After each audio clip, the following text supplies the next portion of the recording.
Welcome to Good Thinking. Well, I'm waiting for the good thinkers to come on to the show to let us know who you are and where you're from.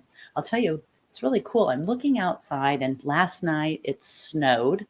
And when I think of snow, I think of snow coming down.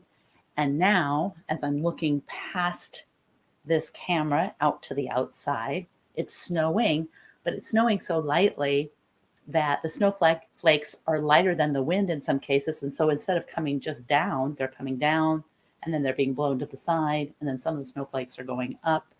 So it's making me rethink the whole idea of what it means to be snowing. Kind of weird. So you can see, see that sunspot? That's the sun. I'm going to move over here because the sun is bright and it's shining through. Welcome to Good Thinking Live. I hope you are enjoying the very last week of 2021. And let's kick it off. Let's kick off this last week by giving ourselves a little bit of a reprieve from all the time we spend on what to think, so we can luxuriate and devote time to improving how we think, which is metacognition, thinking about our thinking.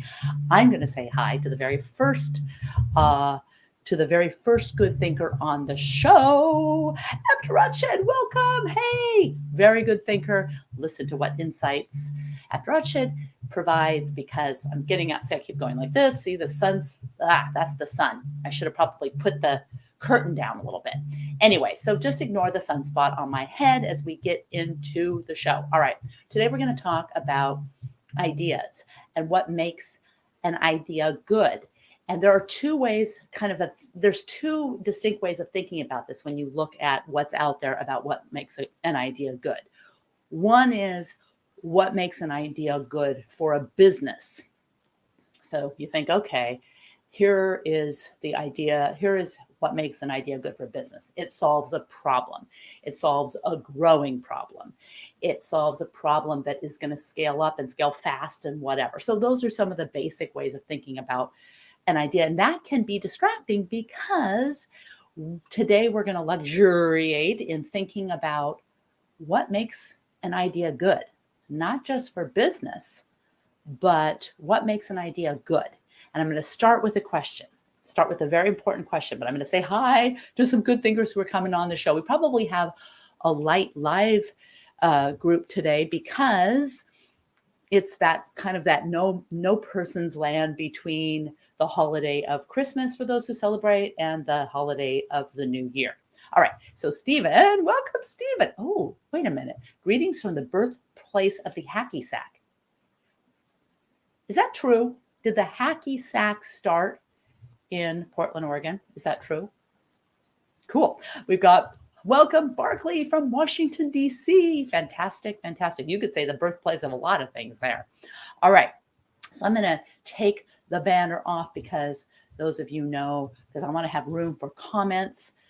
All right. Who can share with me what they think as the difference between an idea and a belief?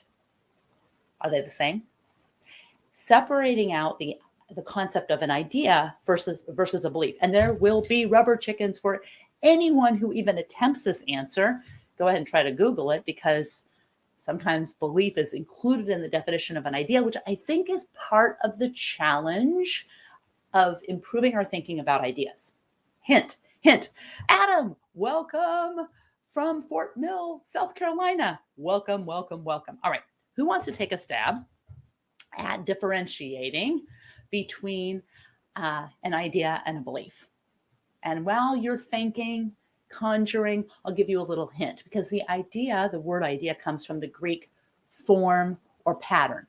Usually an idea is considered a representation, but a belief is different because a belief involves one thing. Who knows, like if you could scoosh down the meaning of belief into one word, what would it be? It might be acceptance. Acceptance that something is true or something exists. Okay, we've got a good one. Okay, this is going to be it. No. Idea is something that came to your mind spontaneously. Ooh, I love it, because we're going to get into that. Idea is something that came to your mind spontaneously. So if an idea is perceived as something that came to your mind spontaneously, where did it come from? And how do we separate ownership of ideas? Like, I can tell you right now, and my husband will get a kick out of this, because I am constantly, and have in the 29 years of our marriage, gone to him with all these ideas that I thought were my idea. Like, my idea. I own the idea. And I would go to him certain, especially even before there was Google, but even Googling around, I feel like this is my idea. And a lot of times it would be for a business or, a concept that could be monetized. And since he's in the world of venture capital, I always went to him saying, okay, what do you think about this? 9 times out of 10, maybe even more times, I thought my idea was my idea. And really it was an idea that someone else had, or it was a iteration of an idea, or it was like a bad version of a better idea, ideas that I thought I owned. And what happens when we take ownership of ideas? And this kind of hints at one of the challenges of how to evaluate an idea, which requires us to separate the concept of a belief from the concept of an idea. And I would argue that the more you can keep an idea in the realm of idea and not in the realm of belief, the more you can move yourself closer to the truth, which is the whole purpose of good thinking. All right. So Abdurrashid says an idea is an outcome of the thinking process. Absolutely. But maybe it's something different. I'm going to give you something. Okay. So an idea is a conceptual or factual belief can be unfounded. Excellent. I'm going to give rubber chickens to all these in just a minute. Belief can be established with your mind from another person, but an idea don't get implemented yet manufactured in the mind. Okay. So maybe what you're hinting at is kind of what is keeping the idea, the concept of an idea separate from the concept of a belief. Now, obviously, if you are pitching a business idea and you don't believe in it, you don't believe the idea is a good business idea, you're probably not going to be successful. So there is this tendency to say, hey, you've got to believe in yourself. And if you believe in it, it will become true. But what is the unintended consequence of keeping ideas and beliefs ideally married to each other? Is there an unintended consequence of marrying ideas and beliefs? So we know that there's a good thing. Like, you have this business idea and you believe it and you marry the belief, and you're going to be able to sell and persuade people that your idea is fundable, or that you should buy it, or you should invest in it. But what is the unintended consequence? Taking it out of the business realm, what could be an unintended consequence of marrying your beliefs to ideas, particularly, and here's a hint, when you marry your beliefs to your identity? And how do you interrogate ideas if they are so strongly believed and those beliefs are tied to an identity? Could that glue have an unintended negative consequence? Okay, so we've got, this is a good one. An idea, random thoughts that lead to some conclusion. Are they random? Are they necessarily random? Good point. I'm really glad. So when you think of an idea, and share this in the comments, because we're gonna get into this, and it requires some rethinking. I've kind of had to rethink my thinking even in preparation for this show today. When you think of an idea that you have, what comes to mind? Just give a category of an idea. A hunch, maybe a hunch about what might be true. Maybe it's a business idea. When you think of ideas, you just always goes to business ideas. That's just the way your brain works. You don't think of ideas unless they're business ideas. That's fine. Maybe an idea for a personal goal. Maybe when you think of an idea, instead you're thinking about a strong belief about what you know to be true. You know to be true. So when you're thinking when you think of an idea you have, think of an idea you have, maybe you have no ideas.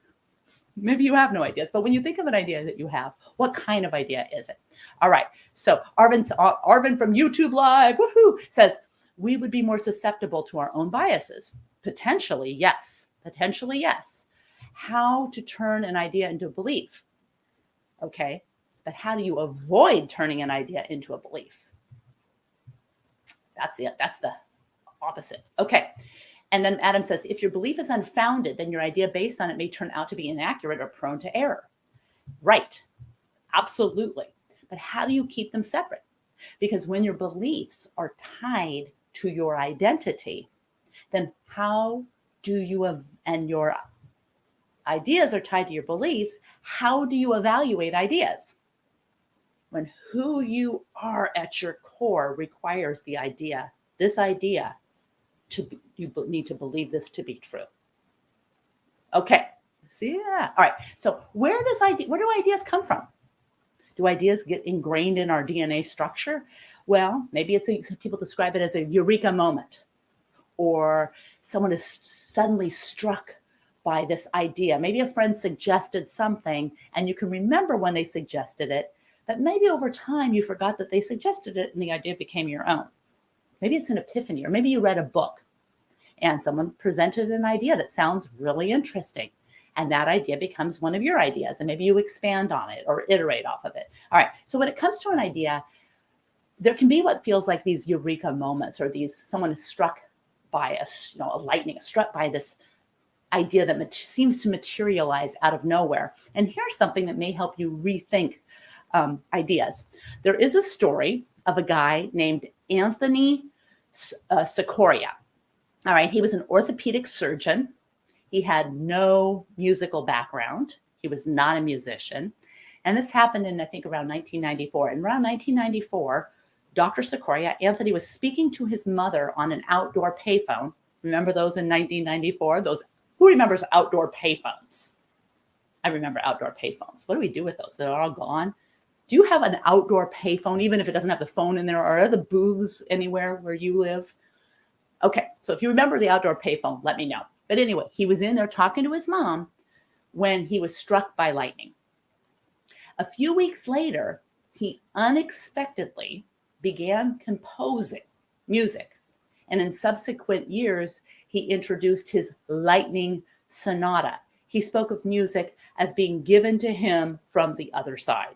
So with this strike of lightning in his brain, neural connections, blah, blah, blah, he went from being not a musician to composing music.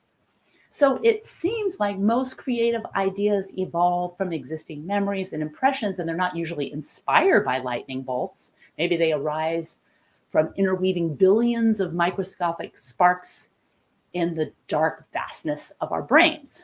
But we really, truly, no matter how much we think that we know where ideas come from a scientific, like all the way down to neuroscientific and quantum, we don't really know where ideas come from. We just have the idea that we know where they come from, which makes it all the more important to keep ideas separate from beliefs. Okay, so here's what Adam says. Learn to debate the belief and idea from an ooh, I like it. I like it. Yeah, what is it? John Stewart? No. He who knows only his side of the case knows little of that. So and that's where, you really need to earn the right to have a belief. And to earn the right to have a belief that you hold strongly as a belief, and that's separate from an idea, ideally, you should know the opposing side better than they do. And you can't read about the opposing side from someone who agrees with you, who describes the opposing side for you. Ideally, you need to interact with someone who really knows the opposing side. And in our world of, we want to be with like-minded people, in our world of silos of sameness, this becomes more and more difficult, because the way we understand the opposing side is by someone from our side who supposedly studied it, telling it to us. So we always get like a second and third hand of an opposing idea or belief. All right, Abdurrashid says, can we say that an idea is structured thought? Absolutely.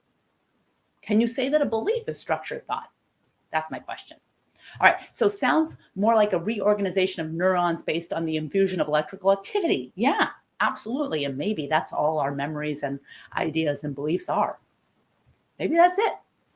Not very sexy or romantic, but maybe it's closer to the truth. All right, what about the difference between delusion and cognitive dissonance? All right, so delusion is believing something that is not true, and cognitive dissonance is different. Because cognitive dissonance means believing something that you know or suspect is not true, but you have to force yourself to believe it. That's kind of a weird thing. I think delusion, what's more comfortable? What's more comfortable to our human brain? Okay. A, delusion. B, cognitive dissonance. What is more uncomfortable? I think there's a right answer here. I could be wrong. What is more, that beam of light is very bothering. What is more uncomfortable to our brains? Delusion or cognitive dissonance? Haha. Let me know what you think in the chat. All right. Let's say you care a lot about climate change and you hear an idea that really makes a difference. You go to Google and you want to see what you can do. So here's what you might find. Okay. So I really think climate change is bad. I want to do something about it. All right. So maybe you hear, you go one, those top 5 things you can do about climate change. And one of them says, make your voice heard by those in power. Okay. Okay. What does that mean, to make your voice heard by those in power? Here's my question. Is that a good idea? Is that the best idea? How do you evaluate the idea of making your voice heard by those in power? It kind of sounds good. Not sure what it means. Not sure how effective it would be, but how do I know? All right. So we've got, Adam says, don't confuse me with the facts. I already have made up my mind. Okay. Rubber chickens. Ah, love it. Love it. Love it. Love it. Yeah. He's being facetious, for those of you who are wondering. All right. Cognitive dissonance is more uncomfortable,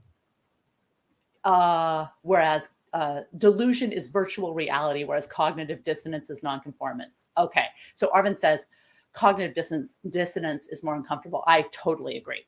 I think having this inkling that what you believe may not be true is much more uncomfortable than delusion. Therein lies the problem. So that means that our brains feel that delusion might be more nutritious, happier, more comfortable, dangerous. And that is why the idea of keeping ideas separate from beliefs can be uncomfortable. But if you're devoted to getting closer to the truth, you're devoted to good thinking, it may be a good thing to try, but it might be uncomfortable. So Animesh says, delusion is like virtual reality, whereas cognitive dissonance is nonconformist. Yes, love it. Okay, so Abdurrashid says, I assume it's delusion. Do you think that delusion is more uncomfortable than cognitive dissonance? I suspect not. I suspect not. Again, prove me wrong. Sadly, these days, it's actually far too common. Was it being facetious? Oh, really? Oh no, oh no. But you were kind of commenting on what is unfortunately true. All right, so Barclay says delusion is more comfortable because it can be cohesive. It doesn't require contradiction. I'm going to give a bunch of rubber chickens to Barclay. I mean, come on now. Do you disagree with Barclay? I'm going to give rubber chickens because I agree with that. I agree that delusion is more comfortable because here's a little conundrum that gets back to ideas and how to evaluate ideas. And we're going to get into how you can evaluate ideas. I'm trying to reframe ideas from beliefs a little bit to start with so that you can be ready. We can be ready to discuss how to evaluate ideas. So here is the deal. What does it feel like to be wrong when you don't know you're wrong? What does it feel like to be wrong when you don't know you're wrong? Well, before I bring Hussein's comment in, I'd like to give you a little suggestion of what I think might be the answer, and you tell me if you think I'm wrong. You know what it feels like to be wrong when you don't know you're wrong? It feels exactly the same as it feels to be right. That's why delusion might be more comfortable. All right. Hussein says, in many cases, the acceptance of hearing an idea from someone depends on the extent to which you first accept the personality of the speaker. Okay, so should you evaluate an idea based on the evaluation of the person who shared the idea? Then how do you evaluate the person who shared the idea and where they got the idea? Okay, so then he says, and I like this a lot, a large part of respect has a significant impact on accepting, hearing the idea. Focusing on listening, let's see, gives preference to assessing the quality of the idea and the extent to which it is used for benefit. All right. Does an idea have to be beneficial to be accurate? Does it have to be beneficial? Does it have to be beneficial? I'm going to give Hussein definitely some rubber chickens because I think there's some really interesting things to unpack in that comment. And I think he's right. If we are evaluating the idea, we think we're evaluating an idea, but what we're really doing is evaluating how much the person who shares the idea is giving us something that feels comfortable. What do we do when they're giving us a delusion to believe? How do we evaluate the idea without deluding ourselves? All right. And so Adam says, agreed on the comfortability of delusion. Delusion, it's very difficult to know when you don't know you're wrong. It feels really comfortable. It feels like you're right. And that's nothing to judge ourselves. That's who we are, right? Okay. So you hear about these things with climate change. How do you evaluate whether they're good ideas? Is it a good idea to cut back on flying and leave the car at home? Is that a good idea for making a difference to address climate change? Let's say you have a friend who's an engineer at NASA and they tell you about a technology that they know will work to reduce climate change. If only governments will listen. Well, there's a ton of interesting stories about people who have supposed experts who have proposed big technological ideas to governments and that were evaluated by experts that didn't turn out to be such great ideas. So how do you evaluate a good idea if it's outside of your realm of understanding? You might put in a surrogate, someone who you believe can evaluate that idea on your behalf. And then you can choose to accept the idea as something worth pursuing or not based on your evaluation of the person who knows more than you do. But how do you evaluate that person? Like, how do you evaluate a scientist and their ability to understand the molecular structure of cells when you know nothing about that? How do you do that?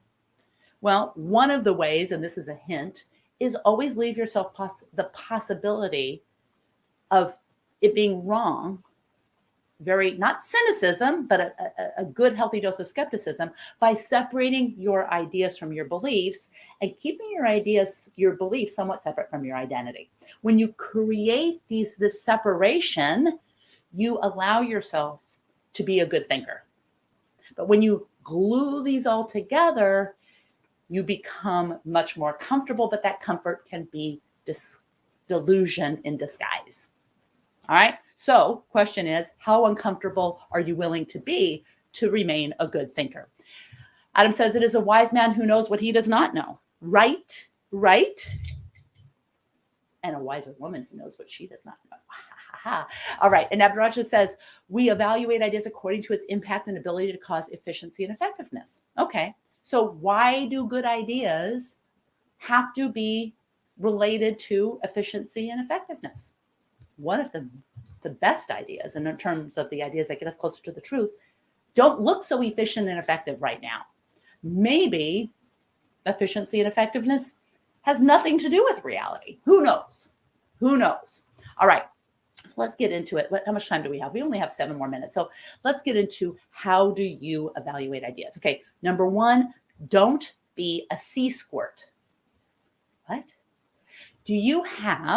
This is how you'll know that you're a sea squirt. And then I'll tell you about the sea squirt. Do you have any idea that you formed years ago that you would never question?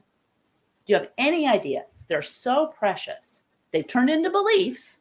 These ideas have turned into beliefs, and you would therefore never question them because the beliefs have clung onto your identity, and to get them off like barnacles would be way too hard. All right? Okay. So there is this small mollusk known as a sea squirt, and it does something very, very strange. Early in its life, it swims around and it finds a place to attach itself, like it's like a barnacle. It attaches itself to things. And once it decides, okay, here, this is who I am, this is where I'm going to be, this is my identity, this is where I'm going to land, it does something really weird. Who knows what it does? It absorbs its own brain because it no longer needs its brain. It found a permanent home, and the brain is what allowed it to identify and decide on its place to anchor. That's it. Just got you there. And now the mission is accomplished, and the creature rebuilds the nutrients of its brain into other organs. So it says, okay, I don't need this brain anymore. I'm going to use the nutrients for my whatever, my heart, whatever, blah, blah, blah. A C-squared's brain is used for seeking and decision-making. As soon as it is settled in one place, it no longer needs its brain. So what do I mean when I say number one thing to be able to evaluate your idea is to avoid being a C-squared? Now, Animesh says, why do good ideas fail? Now that is different, because what does it mean for an idea to fail? You're evaluating a business idea, and there's all kinds of ideas that are great ideas that fail for all kinds of reasons. But what does it mean for an idea that's not a business idea to fail? Well, the sun goes around the earth was an idea that eventually was a belief, right? But other people, Galileo, other people said, maybe that's not the way it works. But a lot of people believed it was an idea, and a lot of people believed it to be true. So that idea failed. But it took a lot because it had tied to, it took a lot because it had tied to, the idea had tied to people's beliefs. So it took a lot to extract that idea from the belief so that you could prove the idea wrong. Now we have a new idea. Now we have a new belief. Okay. Within our life, we use resources, time, money. A good idea must allow us to fulfill our needs without squandering resources while sustaining the ability to achieve our goals. Okay. All right. And that's great. That's all great. But there is no reason that the truth cares about your goals. I mean, the long-term truth. I know that sounds harsh. But if the goal is to continue the journey of getting closer to the truth, which may or may not be the goal, but it is the goal of good thinking, it is the goal of critical thinking, then you never land on the truth. Like you're not like, who's your favorite gymnast? Mary Lou Retton or Olga Corbett or some of these gymnasts where they pole vault off and they land on the truth, and that's it. Truth is evolving, especially with more and more we learn about quantum. So how do we know what is true? We keep our ideas separate from beliefs so we can evaluate them and interrogate them separate from ourselves. So obviously beware. Someone who mentioned confirmation bias. Beware of confirmation bias causing you to accept ideas because they're good or because they support your view of the world. And that's what we're getting at too. We should, if we're looking at an idea, and now if you're looking at an idea for making your life better, that's a totally different thing. I'm not talking about those. I'm talking about fundamental ideas, and then you have to ask, even if you're looking at an idea about how to make your life better, you have to kind of question the idea of what does it mean to make your life better? So you can start to get this metacognition, thinking about your thinking, like those Russian dolls. All right.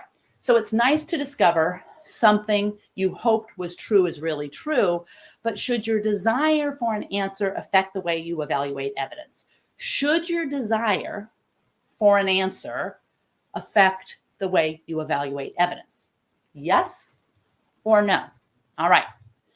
And there's a lot of evidence that shows that this is very common, that the way we want to see things is the way we see things. And I can go over study after study after study.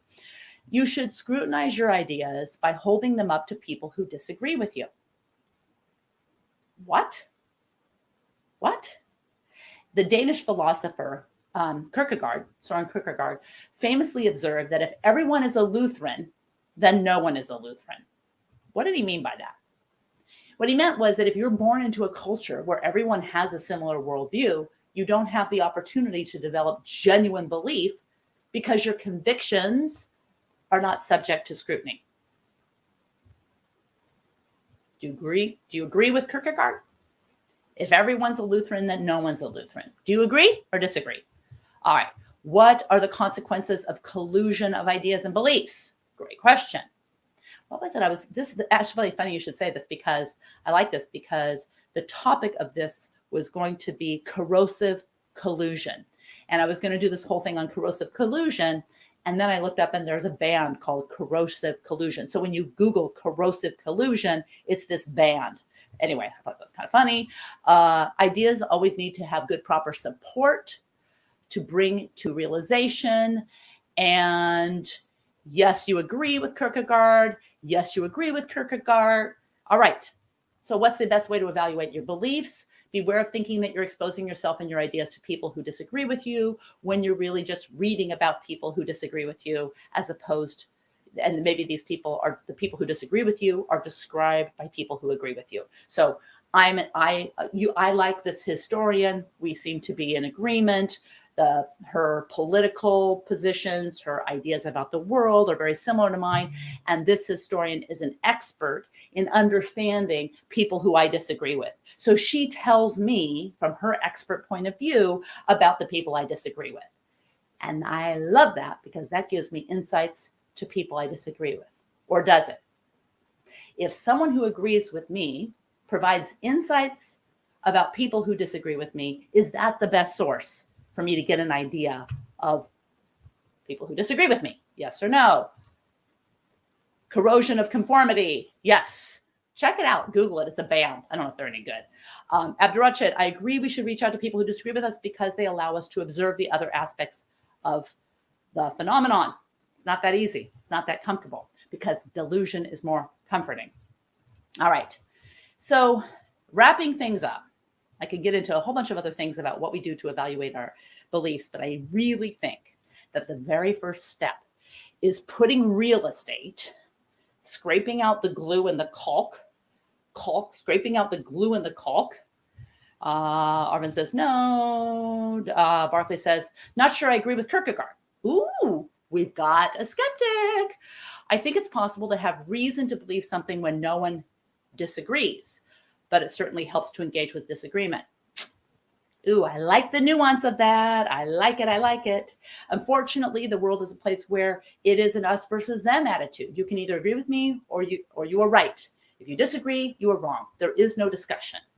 Actually, yeah. And maybe polarity, this side or that side is not right because maybe time, space, we're all kind of floating around like these snowflakes that are not coming from top to bottom, but they're floating to the side and they're floating up and they're floating down.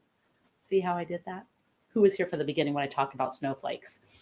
Animesh says, always welcome an alternative view. Always? Always? Should you listen to crazy ideas that have should you listen to people who believe the earth is flat to see where they're getting their information? Maybe. Should that give you a better idea of the earth? No, but it might give you a better idea of people who think that the earth is flat. All right. What does it mean to be inexorable? Avoid being inexorable because inexorable means you're so stubborn that no amount of evidence will get you to change your mind. Being inexorable can feel very comfortable because remember we talked about delusion versus cognitive dissonance, but it's the one curiosity killer that will stand between you and the truth. The truth being a journey, not the destination. Aiming for the destination, but the seeking of the truth is a constant journey. And it doesn't matter if you don't care about being if you don't care about being a good thinker, you can be inexorable. But if you care about being a good thinker, there's nothing that matters more. If you want to join the journey toward the truth. So enjoy the last week of 2021. We'll see you next week in 2022. Does it really matter that there's a big difference? Like, is there going to be a big difference between today and next week? Because all of a sudden a new slate? Well, the idea of a clean slate is, there's a history of an idea of a clean slate. So where did that idea come from? Anyone who wants to join next week and share where the idea of a clean slate came from will get all the rubber chickens. See you next week. Have a great week.